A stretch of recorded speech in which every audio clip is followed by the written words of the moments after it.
जय माँ भगवती। आप सभी को राधे कृष्ण।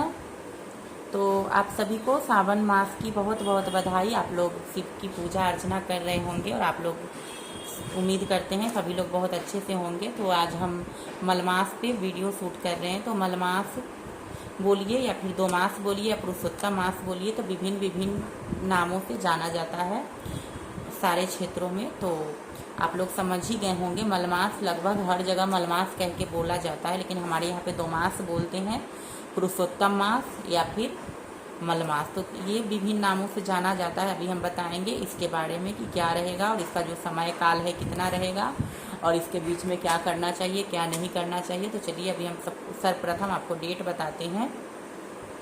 तो 18 तारीख से स्टार्ट है मलमास। 18 तारीख को स्टार्ट हो करके 16 अगस्त तक ये चलेगा। तो सामने हमने कैलेंडर रखा है और सामने में ही लड्डू गोपाल है, क्योंकि मलमास इन्हीं का महीना माना गया है। श्री हरि विष्णु को समर्पित है ये महीना, तो इसलिए इनको हमने रखा है सामने। तो ये मलमास जो है सो आप लोग को पता चल ही गया होगा। 18 तारीख से लेकर के 16 तारीख तक चलेगा, जो कि 18 जुलाई से लेकर के 16 अगस्त तक चलेगा। तो इस बीच में क्या नियम रहेगा, क्या पूजा पाठ का तरीका रहेगा, वो हम आपको बताएंगे। तो मलमास इसलिए कहा जाता है क्योंकि ये महीना जो है सो मैला हो जाता है। ये जो दिन काल होते हैं, जो मास होते हैं, इसे मैला माना गया है। तो मैला जो मास के कारण कोई भी देवता इस मास को एक्सेप्ट नहीं किए। तब श्री हरि विष्णु आगे आके बोले कि मलमास मेरे मतलब कि मलमास जो है तो मुझे समर्पित कर दिया जाए। तो मलमास जब श्री हरि अपना नाम दिए पुरुषोत्तम मास, तो पुरुषोत्तम मास कहलाया, क्योंकि एक नाम पुरुषोत्तम भी है श्री हरि विष्णु का। तो इस तरीके से दो नाम हो गए। और दो मास इसलिए कहा जाता है क्योंकि दो मास मिल करके एक मास बनते हैं, तो दो मास कहा जाता है। हर एक 3 साल पे ये दो मास आते हैं। पिछले बार 2 आश्विन मास मनाया गया था, इस बार 2 सावन है। तो 2 सावन का विशेष महत्व इसलिए बढ़ गया है क्योंकि दोनों महीना में शिव का पूजा किया जाएगा। अब मलमास में क्या नहीं किया जाएगा वो हम आपको बताते हैं।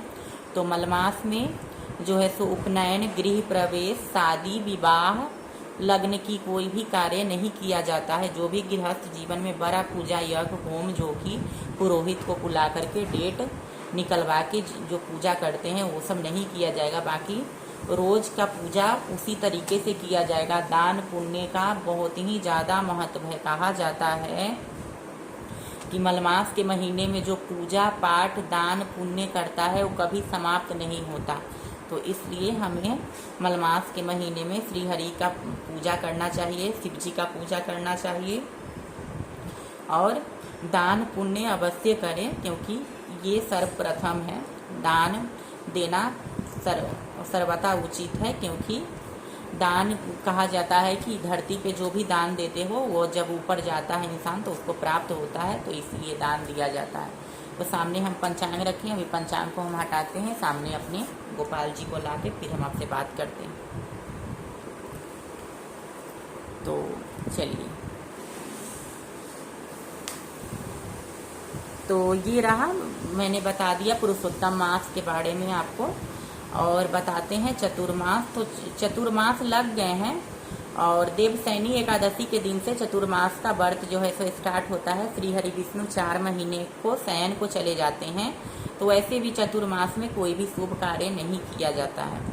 तो ये हो गए क्लियर टॉपिक। चतुर्मास का व्रत भी बहुत लोग करते हैं। तो व्रत के नाम से लोग डर जाते होंगे कि चतुर्मास का मतलब 4 महीने का व्रत आखिर होता कैसा होगा। तो हम आपको बता दें कि 4 महीने का जो चतुर्मास का जो व्रत होता है उसमें सात्विक आहार लिया जाता है, सेंधा नमक का खाना खाए जाते हैं, लहसुन प्याज का सेवन नहीं किया जाता है, तामसी खाना नहीं खाए जाते हैं, राजसी खाना भी नहीं खाए जाते हैं, सुख सुविधा त्यागा जाता है। 4 महीने तक बिस्तर पे ना सो करके ज़मीन पे सोए जाते हैं। लेकिन इस बार मलमास के कारण 5 महीने तक श्री हरि विष्णु शयन को रहेंगे, क्योंकि 2 सावन है। तो 2 महीने ये हो गए, उसके बाद भाद्र महीना हो गया और उसके बाद आश्विन, उसके बाद कार्तिक के देव उठनी एकादशी, जिसे देव उत्थान एकादशी कहते हैं, उस दिन प्रभु निद्रा से जागेंगे, उसी दिन तुलसी से विवाह किया जाएगा श्री हरि विष्णु का।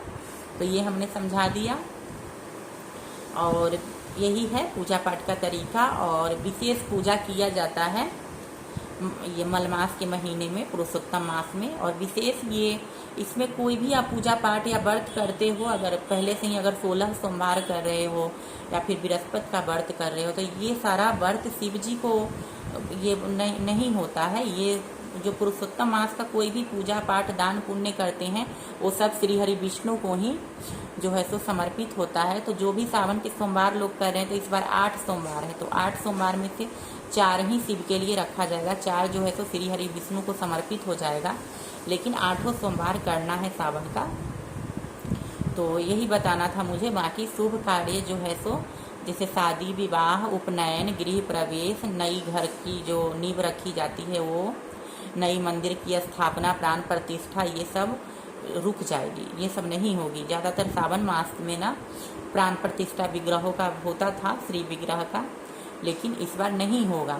1 महीने के लिए ये सब रुक जाएंगे। जैसे 18 से लेकर के 16 तारीख के बीच में ये सब कार्य नहीं किए जाएंगे। बाकी अभी जो समय काल चल रहे हैं इसमें सारे शुभ काम होंगे। और फिर आगे जो भी प्राप्त होंगे हमको उसमें सारे कार्य होंगे। बस बीच के जो कुछ टाइम है उसमें ये सब नहीं किए जाएंगे। बाकी पूजा पाठ किए जाएंगे, दान किए जाएंगे। और पाठ बहुत ही ज़रूरी है। एक मंत्र का कुछ भी आप लोग ये कर लीजिए, चयन कर लीजिए और 1 माला रोज़ जाप कीजिए। तो ज़रूरी नहीं है कि आप शिव के ही मंत्र का जाप करें। अगर आप भगवती का भक्त हैं तो भगवती के मंत्र का जाप करें, श्री हरि विष्णु के भक्त हैं तो विष्णु के मंत्र का जाप करें। तो जो भी देवी देवता का पूजा करते हैं उनका पूजन करें। जरूरी नहीं है कि इन्हीं का पूजन करें, लेकिन हाँ किन्हीं का भी आप पूजन करो, लेकिन पूजा जो है तो प्राप्त श्री हरि विष्णु को ही होगा।